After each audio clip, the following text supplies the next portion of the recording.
బాగా డబ్బున్నమ్మేలా ఉంది బావా. హాస్పిటల్ తీసుకెళ్తే బతుకుతుందేమో. హాస్పిటల్కి తీసుకెళ్తే పెట్టుకోవద్దలుడు. మధ్యలో చచ్చిపోయిందంటే కోర్టు చుట్టూ తిరగలా చావాలి. అది కాదు మామ, పాపం ఎవరో నా ఆడతా. వల్ల కాదు, మీ తిప్పలు మీరు పడండి. సారీ బావా, మన పొజిషన్ కూడా వీక్గానే ఉంది.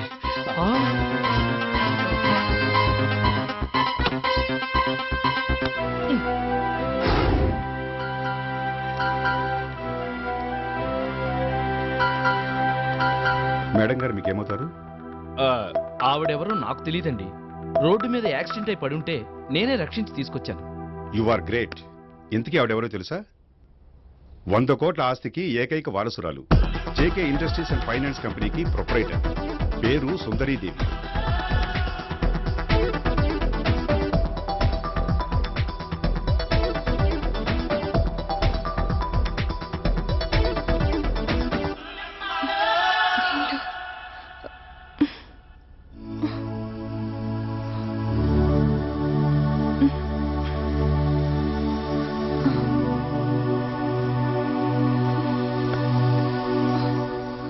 ఎక్స్క్యూజ్ మీ, మేడం గారు స్పృహలోకి వచ్చారు.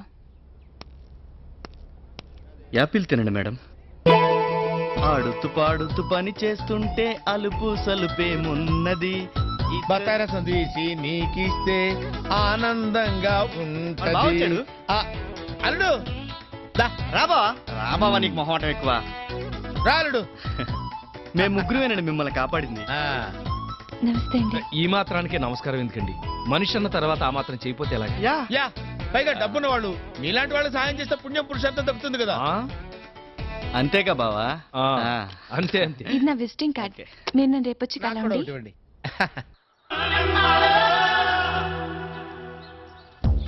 అబ్బా, ఇల్లు పెద్దదే, ఖర్చు పెంచొచ్చు. ఇదిగో మీ ఇద్దరికి ముందే నేను చెప్తున్నా, మేడం గారు డబ్బు ఎంత కావాలని అడిగితే ఫిగర్ నేనే చెప్తా. అబ్బాయి సమానంగా పంచుకోవాలి, ముందే చెప్తున్నా.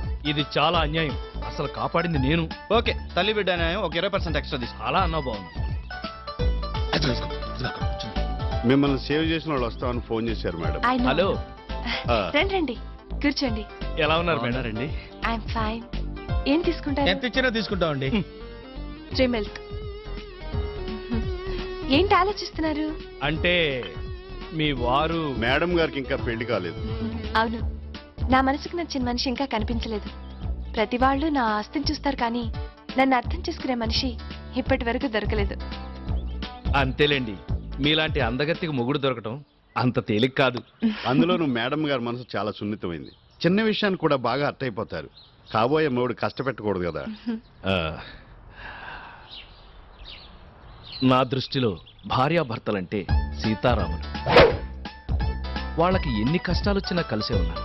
అందుకే ఇన్ని తరాలైనా మనకు వాళ్ళు ఆదర్శ దంపతులు.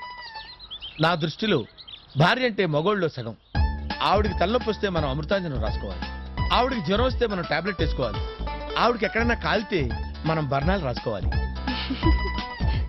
ఒక్క మాటలో చెప్పాలంటే ఆవిడ గర్భిణి అయితే మనం ప్రసవించాలి. నా దృష్టిలో వైఫ్ అంటే వెలకట్లేని వజ్రం అండి. ఆవిడ్ని ఉద్యోగాలని వంటలని కష్టపెట్టకుండా తోడుగా నీడగా గుండెల్లో గుడి కట్టి రోజు కర్పూర హారతలు ఇవ్వాలండి. అదండి నాకు భార్యపై ఉన్న ఒపీనియన్. వెరీ గుడ్, చాలా గొప్పగా చెప్పారు. ఈ రోజు నుంచి మీరు నాకు గుడ్ ఫ్రెండ్. చాలా థ్యాంక్స్ అండి. ఇస్తే వెళ్ళిపోతాం. అవును, మీ ముగ్గురులో ఎవరికైనా పెళ్ళైందా?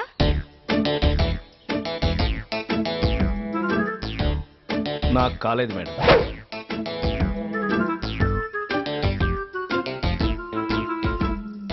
నాకు కాలేదు మేడం. వీళ్ళిద్దరికీ కాలేదంటే నాకెలా అవుతుంది? నాకు అవలేదు మేడం. మీరు నాకు ప్రాణదానం చేసిన వ్యక్తులు. మీ మాటలు నన్ను చాలా ఇంప్రెస్ చేశాయి. అందుకే నేను ఒక డెసిషన్కి వచ్చాను. మీ ముగ్గురులో ఒకళ్ళని పెళ్లి చేసుకోవాలనుకుంటున్నాను. అయితే మా రాంబాబుని పెళ్లి చేసుకోండి మేడం. మా చంద్రాన్ని తీసుకోండి. అలా కాదులేండి, వీళ్ళిద్దరిలో ఎవరో ఒకరిని చేసుకోండి. ఆహా, చాలా గొప్ప ఫ్రెండ్షిప్ అండి మీది. మీ ముగ్గురు నాకు చాలా బాగా నచ్చారు.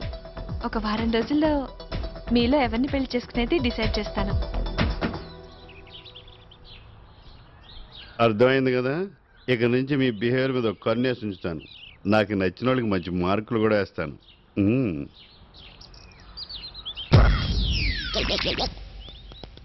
ఆగండి అక్కడ. అమ్మమ్మమ్మమ్మమ్మ, ఏమి నటనలు! మీ నటన సినిమా వాళ్ళు చూస్తే మీ ఇద్దరికి ఆస్కారే. మ్మ్హ్మ్. ఏంటి నీకు పెళ్ళి అవ్వలేదా? అవును, నువ్వు మాత్రం ఏంటి? రీసెంట్ గానే కదా పెళ్ళైంది నీకు. ఏ నీకు మాత్రం పెళ్ళని పెళ్ళవలేదా? అంత ఆస్తులు కూడా నేను రాంబాబుని అనుకుంటున్నావా? రేయ్ మీరెందెన్ని అనుకుంటారా, నాకేం భయం లేదు. చిట్ట చివరికి సుందరిని పెళ్లి చేసుకునేది నేనే. మ్మ్హ్మ్. ఆ శ్రీకన్య కాలనీ కొంటాను, దాని మీద పగ తెచ్చుకుంటాను. అంటే సుందరి నిన్నే పెళ్లి చేసుకుంటుందని మెంటల్ గా ఫిక్స్ అయిపోయావా? యా, నా గ్లామర్ మీద నాకు ఆ నమ్మకం ఉంది. అంతొద్దమ్మా. ఎందుకంటే ముందు అసలు మన ముగ్గురికి పెళ్ళైందన్న విషయం దొంగల్లాగా ఒకడికి తెలియకుండా ఒకడు సుందరి దగ్గర రివీల్ చేయకూడదు. ఇదిగో ముఖ్యంగా రాంబాబు, నీకు చెప్తున్నాను నేను. ఏంటి, నాకు చెప్తావేంటి? ఇది చెప్పచ్చు కదా. ఒరే నీకు కూడా చెప్తున్నాను నేను. ఏం చెప్పేది? అందరు రాంబాబులానే ఉంటారండి. ఏ, రాంబాబు గారుగా? రాంబాబు ఏ, పేరు పెట్టి పిలుస్తావు నువ్వు? ఆగండి. ఆగండి. ఇలా గొడవలు వస్తాయని మనం మర్యాదగా జెంటిల్మెన్ అగ్రిమెంట్ కి రావాలి. ఒట్టేయండి. ఒట్టు.